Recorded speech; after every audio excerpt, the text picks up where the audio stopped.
Assalamualaikum warahmatullahi wabarakatuh. Saya Anirita Nafisa Putri Pradia sebagai Dewan yang memilih dunia di mana sumber daya penting diatur oleh Agensi Sumber Daya Internasional. Manajemen Sumber Daya Manusia Internasional atau MSDMI atau International Human Resource Management bukan sekedar agensi sumber daya.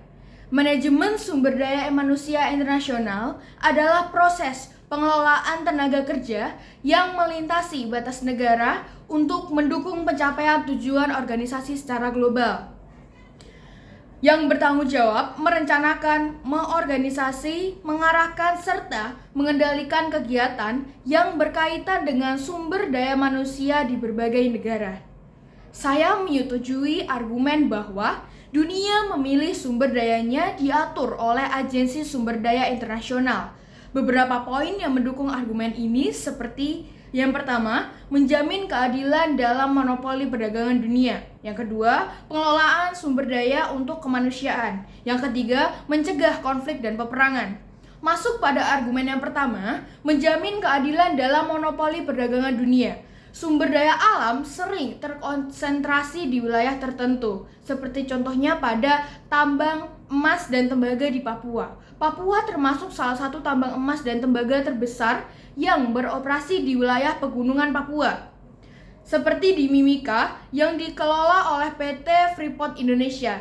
Dari hasil tambang tersebut memberikan dampak positif bagi pendapatan negara dalam hal kontribusi pajak serta pembangunan infrastruktur wilayah terpencil Mimika. Namun, data juga menunjukkan bahwa keberadaan PT Freeport Indonesia menjadi penggerak utama perekonomian dan pembangunan di Kabupaten Mimika, Papua Tengah. Peran agensi internasional lah yang memisahkan bahwa negara-negara produksi juga mendapatkan akses yang adil terhadap sumber daya vital demi kelangsungan hidup mereka. Masuk ke argumen kedua, Agensi Sumber Daya Internasional sebagai pembantu pengelolaan sumber daya untuk manusia.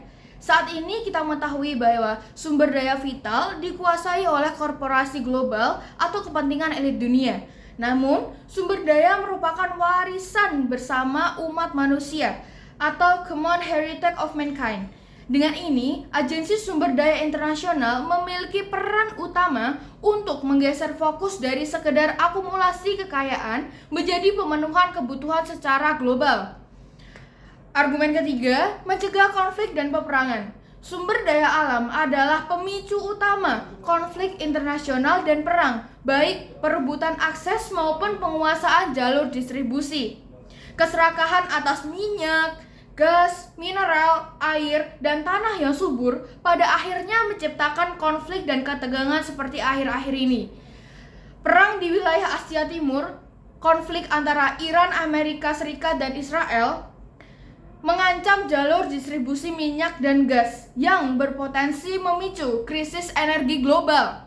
Kekerasan infrastruktur akibat konflik ini sudah diperkirakan mencapai 58 miliar US dollar. Disinilah peran agensi sumber daya internasional dimainkan sebagai pihak yang memfasilitasi pertahanan negara, mengawasi penggunaan teknologi, hingga mempengaruhi eskalasi dan deskalasi konflik. Tak hanya sumber daya alam, sumber daya manusia juga membutuhkan arahan dari Agensi Sumber Daya Internasional. Saya menyetujui argumen bahwa dunia memilih Agensi Sumber Daya Internasional untuk mengatur sumber dayanya. Kita mengetahui bahwa sumber daya manusia atau SDM merupakan penggerak, perencana, dan pelaksana untuk mencapai tujuan bersama suatu organisasi atau perusahaan. Sebagai aset berharga, sumber daya manusia mencakup karyawan, tenaga ahli, dan pemimpin yang memiliki akal, perasaan, serta keterampilan yang perlu dikembangkan melalui manajemen dan pelatihan. Dan pada akhirnya, Agensi Sumber Daya Internasional yang bertindak sebagai jembatan strategis bagi suatu perusahaan multifungsional maupun perusahaan lokal yang ingin berekspansi secara global untuk mendapatkan talenta terbaik. Data pada tahun 2026 menunjukkan bahwa sumber daya manusia atau SDM yang baik merupakan fondasi utama yang menjamin keberhasilan suatu perusahaan. Perusahaan pada sistem SDM atau sumber daya manusia yang efektif tercatat dapat meningkatkan laba bersih hingga 20% dibandingkan perusahaan tanpa manajemen data sumber daya manusia yang baik. Kualitas sumber daya manusia yang unggul dan dikelola dengan data menciptakan keunggulan kompetitif di era digital. Sekali lagi, saya menyetujui dunia memilih agensi sumber daya internasional untuk mengatur sumber dayanya. Karena sebagai katalisator yang menjembatani kebutuhan antara pemilik modal atau tim produksi dengan lokasi operasional atau sumber daya alamnya, maupun tenaga kerjanya atau sumber daya manusia. Peran utamanya sebagai mengintegrasikan sumber daya manusia berkualitas tinggi dengan pengelolaan sumber daya alam yang efektif untuk meningkatkan keunggulan yang lebih kompetitif. Sekian dari saya. Wassalamualaikum warahmatullahi wabarakatuh.